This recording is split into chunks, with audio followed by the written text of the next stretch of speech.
Hello বন্ধুরা, smart গৃহিণী চ্যানেলে আপনাদের স্বাগত। অরুণাচল প্রদেশ ভ্রমণের আজ আমাদের ৮ম দিন। আজ আমরা দিরাং থেকে যাব ভালুকপং। রাত্রি যাপন ভালুকপংয়ে। সাইট সিন করে ভালুকপংয়ে পৌঁছতে প্রায় ২১০ কিলোমিটার ট্র্যাভেল করতে হবে আমাদের। দিরাংয়ের নিকটবর্তী এমন একটা অফবিট প্লেসের সন্ধান দেব আজ, যা এক কথায় অতুলনীয়।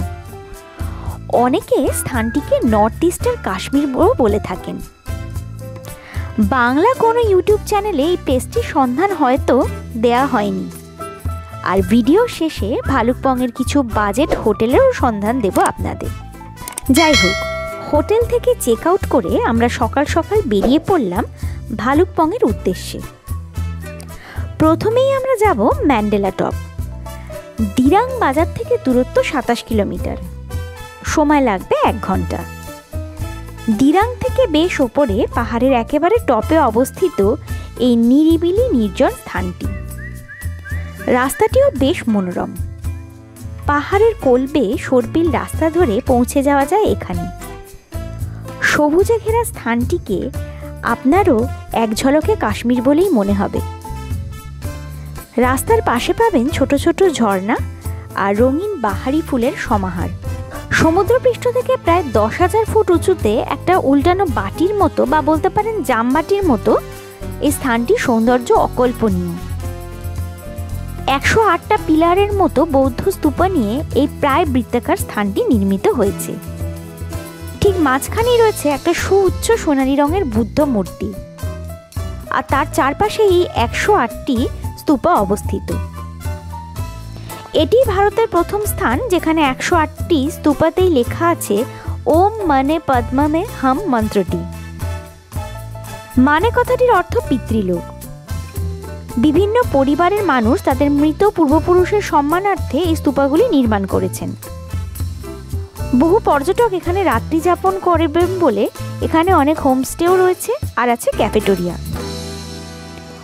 অপূর্ব পাহাড়ি প্রাকৃতিক সৌন্দর্য এই স্থানটিকে যেন ঘিরে রয়েছে। শীতকালে সম্পূর্ণ বরফাবৃত থাকে।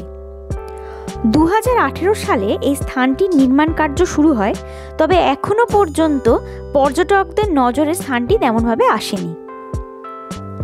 ম্যান্ডেলা টপ থেকে নেমে হেরিটেজ ভিলেজ যাবার পথে রাস্তার বাম পাশে আরও একটা মন্দির দেখতে পেলাম।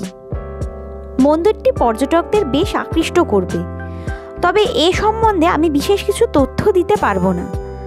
তবে বিগ্রহটি দেখে যেটা বুঝলাম, এই মূর্তিটিকে হয়তো অপদেবতা হিসেবে পুজো করা হয়। দিরাং নদীর পাশেই এই মন্দিরটি রয়েছে। একটা দুর্দান্ত ভিউ পয়েন্ট, তাই গাড়ি থেকে নেমে আমরা এখানে বেশ কিছু ছবি তুলে নিলাম। এরপর আমরা চললাম থামবাং হেরিটেজ ভিলেজের দিকে। এই স্থানটিও সচরাচর কোনো ভিডিওতে পাবেন না। মূল রাস্তা থেকে দিরাং নদীর ওপরে স্টিলের ব্রিজ পেরিয়ে প্রায় ১৩ কিলোমিটার দূরেই অবস্থিত এই প্রাচীন গ্রামটি। যেতে সময় লাগে মোটামুটি ৪০ মিনিট। এই প্রাচীন গ্রামটি পশ্চিম কামিং জেলার অন্তর্গত। সাংস্কৃতিক ঐতিহাসিক এই থামবাং ভিলেজের প্রত্যেকটি বাড়ি পাথর দ্বারা নির্মিত, যা অরুণাচল প্রদেশের প্রাচীন ইতিহাসের সাক্ষ্য বহন করে চলেছে। গ্রামটিতে মোটামুটি ৪২টি পরিবার রয়েছে। গ্রামটিতে সদস্য সংখ্যা মাত্র ২৫০ জন। পাথর দ্বারা দুটি প্রধান প্রবেশদ্বার নির্মিত, একটি রয়েছে উত্তর দিকে আর একটি দক্ষিণ দিকে।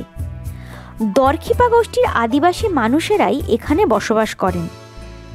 অরুণাচল প্রদেশের মনপা স্থাপত্যকে ছুঁয়ে দেখতে হলে বা অনুভব করতে হলে এই গ্রামটিতে আপনাদের আসতেই হবে। প্রত্যেকটি বাড়ির সামনেই দেখলাম অদ্ভুত কায়দায় শুকনো ভুট্টাকে ঝুলিয়ে রাখা হয়েছে। ফেরার সময় রাস্তার পাশে দেখতে পেলাম সাঙ্গেলিং মনেস্ট্রি। এই জায়গাটিও বেশ সুন্দর আর নিরিবিলি। পাহাড়ের কোলে অবস্থিত এই স্থানটি রঙিন পাহাড়ি ফুল ও বাহারি গাছ দিয়ে সুসজ্জিত। বিভিন্ন রকম স্থাপত্য রয়েছে এখানে। ফলকগুলি দেখে যেটুকু বুঝলাম, কোনো একজন সহৃদয় ব্যক্তির আনুকূল্যে স্থানটি নির্মিত হয়েছে। আরও একটা কথা এখানে বলে রাখি, দিরাং নদীর পাশেই দেখতে পেলাম সারি সারি কমলালেবুর গাছ। এটাও একটা দ্রষ্টব্য বিষয় বলে আমার মনে হয়েছে। আপনারা চাইলে গাড়ি থেকে নেমে এই স্থানেও যথেচ্ছ ছবি তুলতে পারেন। তাওয়াং আসার সময় আমরা প্রায় সব স্পটগুলোই যেহেতু ঘুরে নিয়েছি, তাই আর টাইম লস করছি না। আমরা একে একে পেরিয়ে গেলাম নাগ মন্দির, টেঙ্গা ব্রিজ।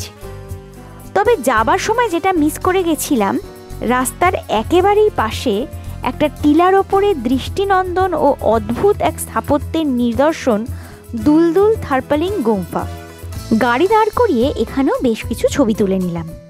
জায়গাটা অত্যন্ত সুন্দর, আপনারাও কিন্তু এই স্পটটি মিস করবেন না।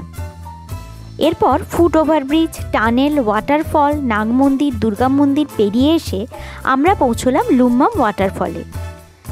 যদিও আমরা যাবার সময় এখানে অনেকটা সময় কাটিয়েছিলাম, ফেরার সময়তেও পথের ক্লান্তি কিছুটা লাঘব করার জন্য আবারও দাঁড়িয়ে পড়লাম। এর অসাধারণ সৌন্দর্যকে উপেক্ষা করে কোনো পর্যটকেরই পাশ কাটিয়ে যাওয়া প্রায় অসম্ভব। এখানে ভিউয়ার্সদের একটা কথা বলে রাখি, আপনারা দিরাং থেকে ভালুকপং হয়ে না ফিরে রূপা শেরগাঁও হয়েও গৌহাটি ফিরে আসতে পারেন। তবে আমরা কিন্তু ওই পথে না গিয়ে আবারও ফিরছি ভালুকপং দিয়েই। ভালুকপংয়ে আমরা নাইট স্টে করব হোটেল মন্ডলঘ্যাংয়ে। কামেং নদীর ধারেই রয়েছে এই হোটেলটি। হোটেলের ব্যালকনি থেকেই নদী দেখা যায়। হোটেলের লনটিও নিঃসন্দেহে একটি ভিউ পয়েন্ট। হোটেলের রুমগুলিও বেশ নিট অ্যান্ড ক্লিন। স্টাফেদের ব্যবহারও যথেষ্ট ভালো। হোটেলের সাথেই রয়েছে একটি রেস্টুরেন্ট, তবে রেস্টুরেন্টে খাবারের দাম কিন্তু বেশ চড়া। কার পার্কিংয়েরও সুবন্দোবস্ত আছে। আমার মনে হয় পকেট ফ্রেন্ডলি বা বাজেট ফ্রেন্ডলির মধ্যে হোটেল মন্ডলঘ্যাং একেবারে সেরা। তবে এখানে রেস্টুরেন্টের খাবারের দাম বেশ চড়া হওয়ার জন্য আমরা রাস্তার পাশের বাঙালি হোটেল থেকে ডিনার সেরে নিলাম।